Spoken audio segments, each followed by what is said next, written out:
I thought I'd exhausted all the major low-carb pasta substitutes and possibilities you could use with spaghetti sauce, but it turns out I was wrong. Somebody pointed me to a pasta I'd never heard of, which has about a sixth of the carbs as regular pasta. My wife and I are going to test it in this video and let you know how it affected our blood sugar and how it tasted. And as a bonus, after our test results, I'll be back to provide an answer to a question I get sometimes from frustrated fasters who wonder how it is that their blood sugar can rise when they're not eating anything at all.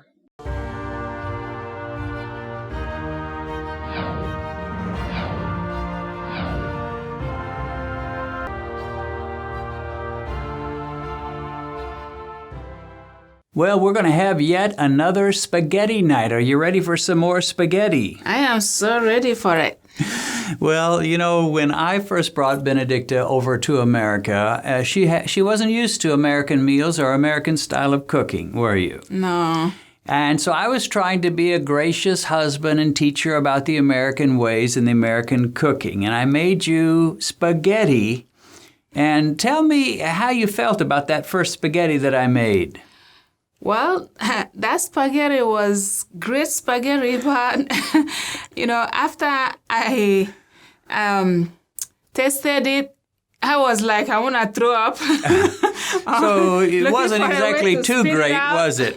It wasn't too great. But you were a good wife. You pretended to like it for at least a few times. Yeah, because there were, other people on the table eating the same food. So I just did like, okay, I can just manage it, shuffle it in or something, and then do like, oh, it's wonderful. But it wasn't long before you let me know that this really wasn't the kind of spaghetti you were used to, the kind you really enjoyed.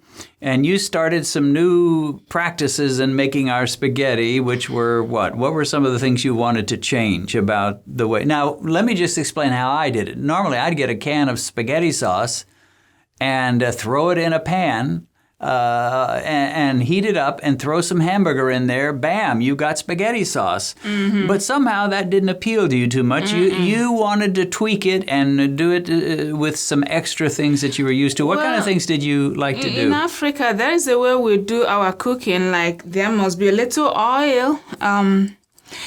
It depends on the oil you want to use, either cooking oil, olive oil, or coconut oil. And you just have to fry it a little bit with some onion. And you now put the sauce, and everything will just come out fine. But, with all that, I was like, okay, what is this? It tastes different. And when you make it like American style, it tastes different from what I made. Well, when I made it, you weren't too crazy about it. No. And then you went too far in your direction, and I had to say, I can't eat this, because she wanted to turn spaghetti sauce into a salad. She was throwing all kinds of vegetables, broccoli and cauliflower, I don't know what all vegetables, until it felt more like you're eating a salad than you're eating spaghetti sauce. I don't know about that. I wanted to get some veggies in the sauce, but they didn't go for it, so I stopped. Even though we were newlyweds and I was trying to be, Mr. Loving and compassion, there's a limit to how far I can go. So I had to say, sweetie, we can put some onions, we can put a little bit of oil in there and a few things like that, but let's not turn our spaghetti sauce into a salad. But you ate it, right? I did that one time, but I wasn't very happy about it. Anyway, you've calmed down, and I've allowed you to kind of throw in a few things here and there, so we've kind of come to a compromise on our spaghetti sauce. Tonight, however, this is more back to the basic old style of mine. This is American style. This is just spaghetti sauce with some hamburger, and we diluted it slightly with water. We used the same exact spaghetti sauce I did on those 4 experiments. If you watched that a few weeks ago with the different types of spaghetti, you weren't here then. You were in Uganda. But the thing about tonight that's different is, of course, the pasta. I've tried a lot of different pastas, including the nasty old konjac noodles. But someone pointed out to me in the comments that this looks worthy of a try. I looked at the carb. Very first thing I do, check out the carbs. Okay. 7 net grams of carbs per serving. Right. I said, hey, that sounds pretty good. It's worth a try. So we ordered it, and these are called, and I had to actually look it up online to find out the correct pronunciation because I didn't know. Oh. Edamame. Edamame. Can you say that? I don't want to go there. Have you ever heard of it? Edamame. Have you ever heard of it? Not really. Well, I really hadn't either. Well, I think I did earlier when I was looking at certain foods, but had kind of forgotten about it. What edamame is are the green soybeans, young soybeans before they fully ripen. Okay. And they have made this into a noodle, a pasta, and we'll talk a little bit more toward the end about just the company that makes this. But somebody pointed out to me in the comments, this looks interesting. Looked it up on Amazon. It was a little bit high priced, but I thought it's worth a try. So we ordered it. It came today. Yeah. We had to delay our supper, didn't we? Yeah, we had to delay the because supper. we're waiting for the Amazon guy to come. Amazon to deliver. And he didn't come till like 5:30, 6 o'clock. I thought he'd be here much earlier. So we had to rush to Walmart and get a couple things. And now we're finally ready. I don't like to eat suppers this late, but we're finally ready to have our meal. Yep. And as we did in the other spaghetti experiment, we're going to have 3 spoonfuls of the sauce. And this has got hamburger in it and a slight dilution with water. Okay. And then we're going to test our blood sugar. We tested just before we came on camera. Yours was 95. 95. Mine was 90. Mine was actually lower than hers. Wow. Okay. But I'm honestly not too worried about whether this is going to do a severe blood sugar spike. I just don't see how it could with that few carbs. Right. Will it raise it at all? Of course it will, but I don't think it'll raise it dramatically. No. But the real question is going to be, what does it taste like? And do you like it at all? Do I like it at all? That's the question. So go ahead and put 3 spoonfuls of the sauce on your spaghetti. Then I'll do the same. And then we are going to take a bite of it on camera right before your very eyes and let you know our first impression. Neither of us has tasted this before, so we honestly don't really know what to expect in terms of taste, except that I looked at some of the reviews on Amazon for this particular brand of edamame noodles, and they were fairly positive. People were saying, yeah, I like this, I can eat this. So the name sounds good, too. Well, it's an interesting name for sure. Right. I was tempted to call it edamame, but no, it's not edamame. It's edamame. Okay. So 3 spoonfuls of spaghetti sauce and hamburger on our edamame. Right. And now a drum roll, please, as Benedicta is going to take a big old biteful. Now, let me give you strict instructions. Why am I the one to taste it now? Strict instructions. Instructions? You have to be brutally honest. Okay, if you hate it, you must say, I hate it.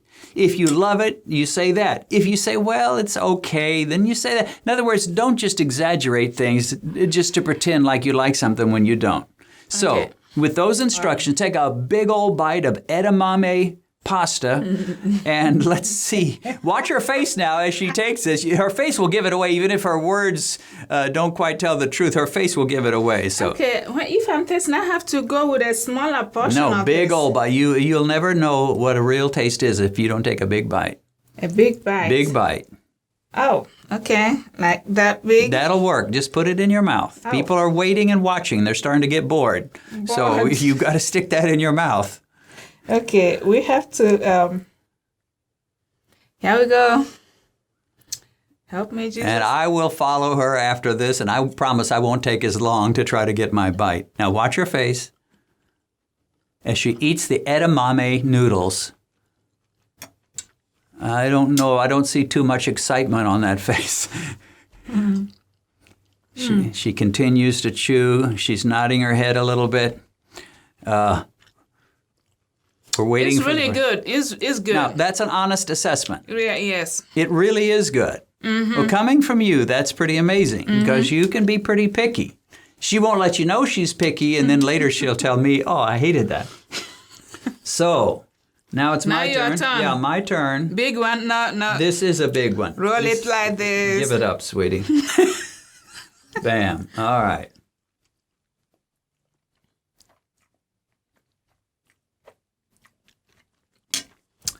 Now here comes the honest truth. Okay. I would say it's pretty good. I don't know if I would say it's really good. It's probably going to take a little bit of getting used to, but really by the time you put the sauce on, it's pretty good. It's definitely manageable and workable. Yeah. Something that I could eat and I'm not grimacing and feeling, like I'm about to throw up, like you were with my first spaghetti. I don't know about that. So we are going to continue our meal. We'll test ourselves afterward, and we'll get back to you and let you know what it did to our blood sugar. Right. Taste test.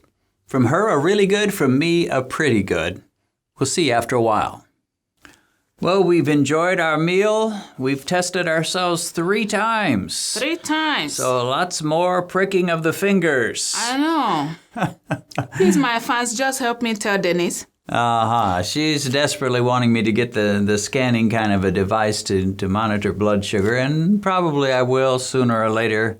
But for right now, first let me just say that what I expected came to pass, which is there wasn't a big blood sugar spike. It looked pretty good. Mm-hmm. The other thing is, the taste, we took a couple of bites before, but now that you ate the whole, plateful that we had set for ourselves, and that was quite a bit of pasta. A lot.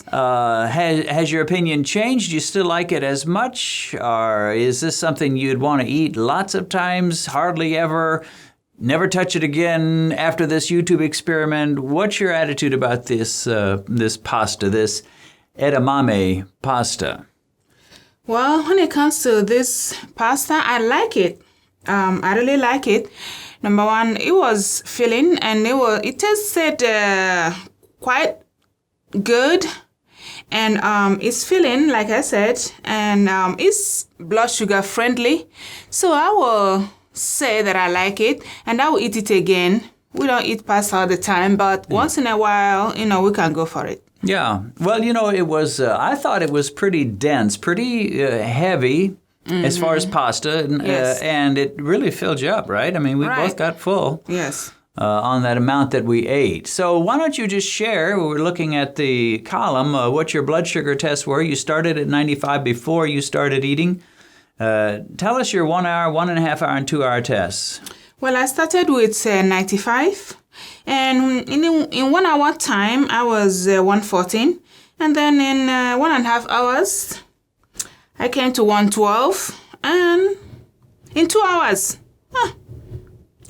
Well, don't keep us in suspense. What happened in 2 hours? In 2 hours, he went up a little bit to 113, not too much. All right, so it's basically hovering around the same area for all 3 tests. It didn't really go up any further. It didn't go down much. It just kind of hovered there. I can't say that this is bad. It's really good. No, when your blood sugar spikes in the teens, the 114, whatever, you don't really have much to complain about. In my case, it was similar, except that I went down a little quicker. Oddly, my overall testing was a little bit better than yours. I know. And that's hard to figure.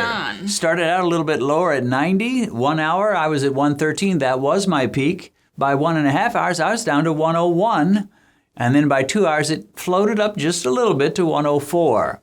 Right. So, of course, we know these monitors aren't perfect and precise to the exact number, is single digits. So there has to be a little room for error. But I think overall we saw that this is not a problem for blood sugar. No, it's not a problem for blood sugar. It's a blood sugar friendly. So anybody can just try it if you want to. If you like it, fine. If you don't like it, you don't have to eat it.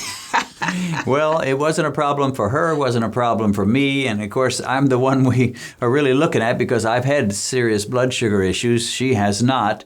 Praise God. So it just wasn't a problem. We didn't think it would be.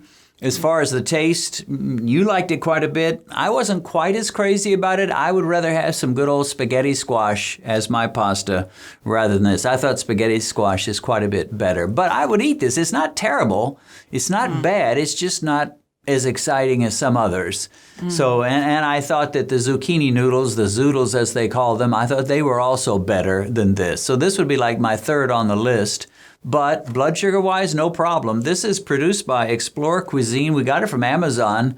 And, I'll put a link down in the description notes so you can click on it and you can try it out and see how you like it. It's a fairly healthy, seems like a fairly healthy food. It doesn't have a lot of ingredients. Sometimes if you look at the ingredients of a food, they have like 15 different ingredients, and about half of them you can't even pronounce. Remember Fruit Loops? It had like 12 or 15. It had red 40 and yellow 5 and blue 1. I don't remember all the numbers, but artificial this, artificial that. Nothing artificial here, really. The ingredients is basically one thing, which is edamame, which are these little green soy beans. So, Explore Cuisine makes it. They also make a number of other things, other products, other pastas. Some are better than others, but nevertheless, it's worth a try. Right. We'll, like Benedicta said, we'll probably have it some. The expense, it's a little costly if you order it as a 2-pack. We ordered a 2-pack just to try it out. It was $12.55, so that's kind of high. But if you order by a 6-pack, the price per box goes down to a little over $4. So I would say that's about the same as a spaghetti squash or buying the zucchinis to make yourself some zucchini noodles. Probably not too much different. If you're Amazon Prime, then you don't have to worry about shipping. So it's not a bad choice. It didn't just make my day, but it wasn't too bad. So that's about it. Got anything further to say to your fans? Well, I'll be like, I'm doing all this for all my fans out there, and I just decided to be your lab rat. Well, so I am doing this for you. So love you all. We're a couple of lab rats here, and we don't mind. In this case, I especially didn't mind because I knew it wasn't going to do much to my blood sugar. Sometimes when I eat the high-carb foods, and I know it's going to jack it up to close to 200 or more, I don't like that at all. But I was almost certain this wouldn't do much. It didn't do much, so for that, I'm thankful. Well, I promised I'd provide an answer to the question, why does my blood sugar rise even while I'm fasting? This seems to run contrary to logic, but in fact there are some basic reasons for this. I recently saw a question someone had posted on an online forum where he asked, before I got into fasting, my blood glucose was usually around 85-ish, pretty healthy. I just did a glucose test after 18 hours of fasting and my glucose was 140. Could a fast for so long have resulted in such high blood sugar levels? Well, that's actually similar to a question that was asked of Dr. Jason Fung. This person wrote these words, why does my blood sugar level increase from 86 to 112 when I do a 20-hour fast? Is that normal? I'm on a low-carb, high-fat diet. Dr. Fung replied with these words, this is a normal process. When you fast, insulin levels start to drop, and this triggers a surge of counter-regulatory hormones, including noradrenaline and growth hormone. This is normal and meant to pull some of the stored sugar from the liver into the blood. If your liver is full of sugar, it may release lots of sugar into the blood, causing the blood sugar to rise. So yes, blood sugar may rise during fasting. The most important question to consider, though, is where this sugar came from. If you're not eating, the rise in blood sugar may only come from your own body. You're simply moving sugar from the liver to the blood. It means that there's too much sugar stored inside your body and you need to empty it out, either with low-carb, high-fat diet or intermittent fasting. So here's one case where somewhat high blood sugar is not completely a bad thing. As your liver dumps its sugar and fat into your bloodstream, your blood sugar level may drift upwards, but that should not last forever. And in the end, your liver will become leaner and much more efficient, and your blood sugar levels will work their way back down to normal. Now, if your blood sugar is rising while you fast, this may or may not be the case with you, but I would guess that with many, perhaps most people, there's a pretty fair likelihood that this is exactly what's happening, and the good news is this is a temporary situation.